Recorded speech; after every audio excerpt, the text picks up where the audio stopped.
priority #1 right now, and look at it, he's just taking another angle. Oh my god!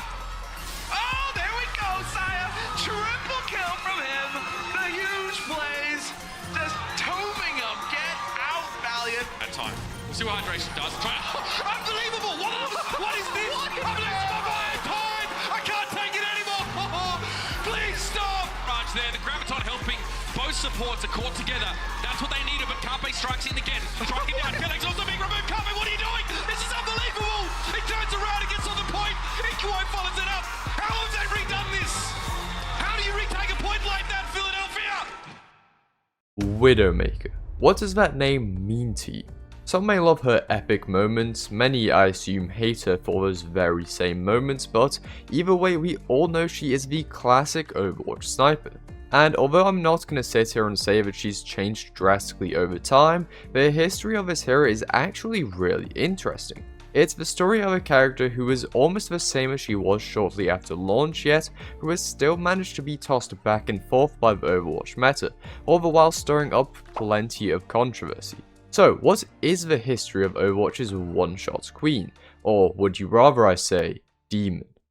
Well, let's start where this all began. Overwatch 1 in 2016, where Widow was one of the original 21 heroes. Except that's not where we begin, we need to go back further. In fact, Widowmaker, originally known simply as Longshot, was one of the first ever heroes to be conceptualized by Jeff Kaplan for his original pitch to Blizzard. He had salvaged elements of the Ranger class from the recently cancelled game Titan and fused them with his own ideas to create his very own sniper hero. Once the pitch was accepted, Longshot then slowly developed into Widowmaker of Overwatch. As we know, she was equipped with an AR doubling as a high-power sniper rifle, on top of a grappling hook, a venom mine, and a recon visor. Pair that with a sexy blue woman and you get Widowmaker. Of course, her overly sexualized design would be the cause of many debates down the line, but for this video I'm going to steer clear of that, except for the mention it got now. Eventually, after developing Overwatch more, Blizzard introduced their game to the world with their first Overwatch cinematic trailer during BlizzCon 2014. And as many of you know, Widow was a prominent character in the cinematic, acting as one of the main two villains. Then, once the game's beta rolled around in 2015, it became clear that she truly was a villain. Why do I say this? Well, originally Widowmaker's Scope's body shots could do up to 170 damage. If damage boosted by Mercy, this then went well above the threshold to one-shot any non-tank to the body. And even tanks weren't safe, as someone like Reinhardt, who had 500 health at the time, could still be very quickly eliminated without his shield. It became clear that this was too much, and so Widow's damage was nerfed to 150 for Overwatch's official launch, but was that really enough? She could still one-shot Tracer and Zen, who both had 150 HP at the time, and finishing off a body shot with a quick non-charge shot was relatively easy, all this without needing a Mercy. On top of that, Widow could unscope and rescope as much as she wanted at the time, without any animation, thereby making it very easy to rapidly cheat out high damage shots without having to be stuck in your narrow scope. As a result, she was still very strong and pretty darn annoying now that the game was officially out, especially for Zen. However, by the nature of snipers, not everyone was good enough to find the value despite her inherent power. A lot of the time, Widow players would get flamed by their teammates, either for missing every shot or for seeming non-existent, mainly due to how far back they'd be positioned as well as the lack of a scoreboard at the time. Yet, once a good Widow showed up, they could easily dominate the lobby, and I know that this is still true to an extent, but this was even more so the case in 2016. This launch state was almost certainly the strongest she ever has been throughout the game's history, and the strongest she ever will be. Of course, this meant that changes were bound to come sooner rather than later, and on June 14th, a mere half month after launch, significant alterations were made. Most notably, her damage was reduced all the way down to 120, and an unscoping animation was added to prevent spam scoping.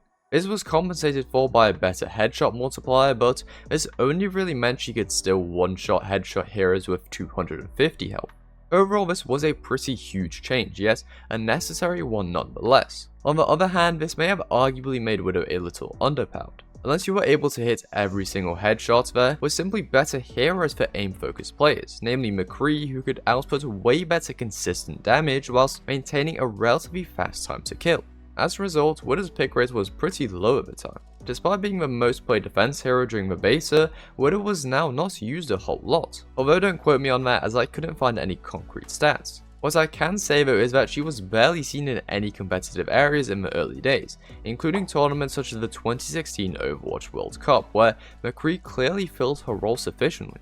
And sadly enough for Widow, the next meta to come into play was Dive, which heavily countered her, and was dominant for a good while. All of this resulted in her not seeing much play for the first 2 years of Overwatch.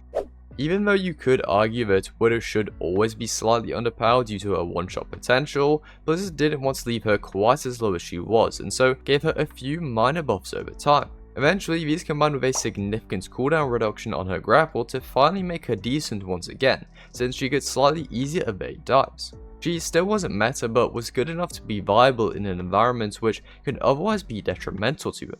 Of course, now I'm referring to players up in the highest ranks. Note that throughout her existence, Widow's power level has never truly affected the lower ranks due to the dependency on a player's aim. If you could hit shots, you got kills, and if you couldn't, then you didn't. And this is always going to be true whether her grapple has an 8 or 10 second cooldown. In fairness, this does kind of go for all heroes, but even more so for Widow. Anyways, thanks to these changes, Widowmaker was eventually pretty popular once the Overwatch League began in 2018. This was a place for the best of the best, and so these players had some crazy aim and could therefore dominate if left unchecked. Even though Dive was a hindrance, some could maneuver around it and still found success. This would change however with the release of Brigitte, but not in a bad way. Brig did enough to reduce Dive's power, particularly that of Tracer and Genji, so that Widow had even more free reign to kill everyone in sight. In stage 4 of OWL, she had a 59% pick rate, the highest of all DPS, as well as having the 4th highest KD ratio of all heroes. Widow's power at this time even ranked true in regular top 500 ranked, where she became a key hero in the double sniper grab dragon meta for the next 4 months. However, this would only last so long, as eventually she would get stopped by the very hero who had just helped her. That's right, we've reached GOATs. Click the card in the top right if you want to see a more detailed video, but all you really need to know is that Brig spawned a new meta consisting of 3 tanks and 3 supports, leaving no room for DPS like Widow. Their health pools were simply too large and the sustain was too great that damage-based heroes simply couldn't get kills fast enough. This new meta was pretty darn dominant and would take over for a long time, so sniping became significantly less viable at higher levels, which wasn't great for Widow since all her best players were at those higher levels, and so were forced to play uncomfortable heroes, namely Brig herself. This carried on into 2019 with Season 2 of the Overwatch League, where, despite being one of the better DPS, she still only saw a mere 5% pick rate across Stage 1 and 2, and barely even existed in the end of stage tournaments for the best teams. As I said though, Widow was still one of the better DPS behind Sombra since she could instantly kill their enemy supports. As a result, once Ghost kept getting nerfed and eventually waned in power slightly, space opened up for sniping to find decent value. This meant Widow could see a 12% pick rate in Stage 3, being used by the Shanghai Dragons at times during their stage-winning run. She even began to become meta in regular top 500 ranked around mid-June, and things would only get better from there, as Warlock came in to fully shut down Ghost before Stage 4, allowing Widow to climb to a 21% pick rate. Solid indeed. This would only last so long however, as Warlock also brought with it a new hero, Sigma, and he would quickly shift the meta in his favour away from Widow. That's because he created yet another new meta which was bad for sniping against, namely Double Shield. Basically, when Sigma teamed up with Orisa, they could both use their barriers to negate incoming damage, making it very difficult to snipe their teammates. This resulted in top level players opting to drop Widow in favour of DPS like Doomfist or Reaper, who had the ability to go past enemy shields in order to do damage. Over time, players would begin to find ways of getting around said shields, and so Widow became an option on certain maps, but this only once to get her grapple cooldown nerfed back to its original 12 seconds after the first nerf to 10 in 2018. And apparently this wasn't enough, as the time it took to fully charge an individual shot was later increased in early 2020, apparently due to how nerfs to other heroes had affected her. As you can probably tell at this point, Widow is a hero who has really just been affected by the heroes around her, and has been thrown in and out of the meta depending on who else is popular.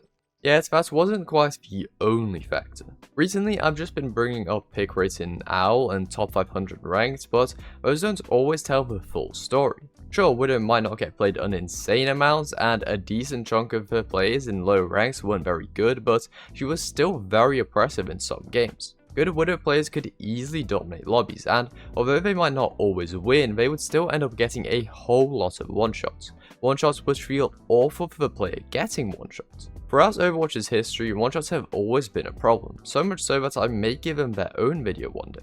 And of course, Widow is a prime culprit in this matter, since her sniper just straight up kills you instantly at any range, without you being able to do anything about it, assuming the Widow hits their shot. Although complaints had dropped during this time, since people had simply been forced to accept the reality of the situation, many players still found Widow very annoying, and so making her a tiny bit less powerful wasn't that bad of an idea. However, the reality turned out to be that the blue sniper was still good. She had been in and out of the meta due to the heroes around her, but she was still strong once they had passed. Now to be fair, she wasn't game-breakingly OP or anything, seeing a respectable but not special 11% pick rate in the 2020 Overwatch League. Sure, we got this Fletter clip and she was great in the grand finals, but other than that, it could have been worse. On the other hand, as previously mentioned, not many people liked being one-shot across the map, and so Blizzard decided to give her some significant nerfs. First, she effectively got her ammo reduced, on top of getting damage fall-off at extreme ranges. However, this apparently didn't make big enough of a difference, as the fall-off didn't matter in most situations, shown by how the 2020 Grand Finals was actually after this nerf. Therefore, another change was applied, being that her health was decreased to 175, making her the only hero other than Tracer with less than 200. Naturally, the Widow players weren't happy with this, but pretty much everyone else was, glad that Widow would finally be that little bit easier to deal with.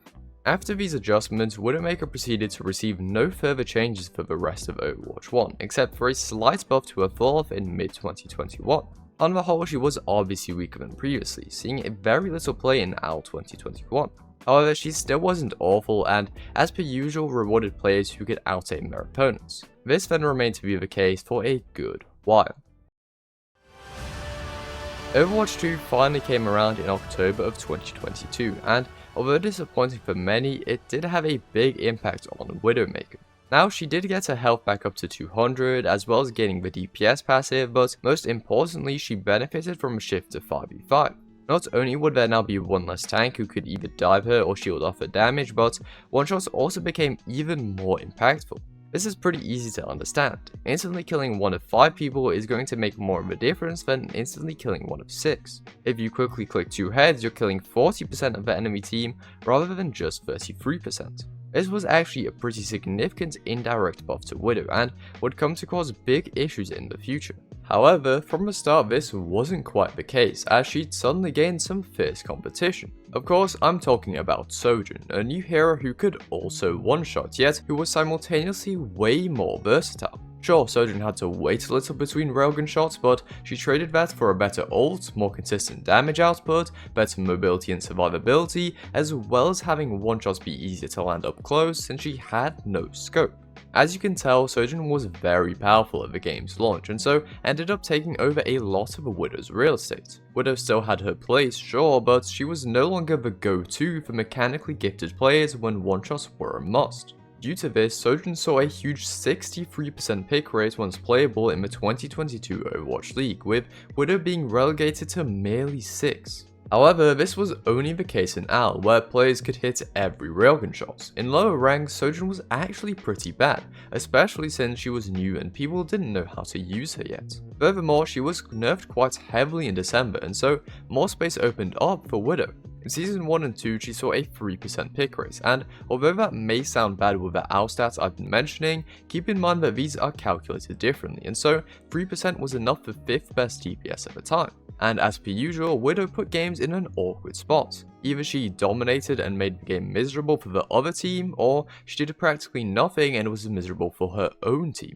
Widow is and always has been such a hit and miss hero, but now since teams had one less player, whether or not a Widow was good made an even bigger difference. If people hit their shots, she was more oppressive than before, and if she didn't, she became even worse for the team. And since she was present in so many games, this quickly frustrated players, old and new alike. This has led to complaints about her one-shots and just design for 5v5 in general, escalating drastically with Overwatch 2, and people continue to be frustrated to this day. Blizzard have tried to fix this a few times, adjusting her fall-off range and projectile size, but since one-shotting is so key to her kit, they've never really been able to fix the problem. In the Overwatch League's final season, Widow was used a bit, but wasn't super prevalent due to Dive's power, and was generally being outclassed by Hanzo in the sniper category. However, due to people's complaints about one-shots, as mentioned, Widow received a significant nerf to her damage fall-off in June, at the same time as Hanzo got nerfs for similar reasons. This was a pretty big change and did prevent one-shots on several sidelines. However, this just ended up feeling bad for the Widow player without helping enough for the man on the other side, and so it would eventually be buffed slightly later on. The reality of the situation is that Widow is rarely ever under or overpowered nowadays. Since the launch of Overwatch 2, she has remained in this strange position where she either takes over a game or does barely anything, all the while severely annoying at least one half of the lobby. In fact, she can sometimes end up doing both at the same time. You can snipe a couple of the enemy squishies a few times and frustrate them, whilst also not contributing enough to your own team when it really matters. Then both teams get annoyed at the same person at the same time. And to be fair, you can argue that this was also the case in Overwatch 1, but Overwatch 2 has simply ended up amplifying those same issues. Widow's kit was maybe never quite right for a game like Overwatch, but if you think that, then she definitely isn't right for a game like Overwatch 2. However, as I mentioned, it's difficult to fix this without radically changing her, and that's something Blizzard has been very reluctant to do considering how few changes she has gotten over the years. Anyways, that concludes this history of Widowmaker. Let me know your thoughts on Widow's one-shot in the comments, and if you want to see more, why not watch one of these hero histories next? Either way, I hope you enjoyed, and I'll see you next time.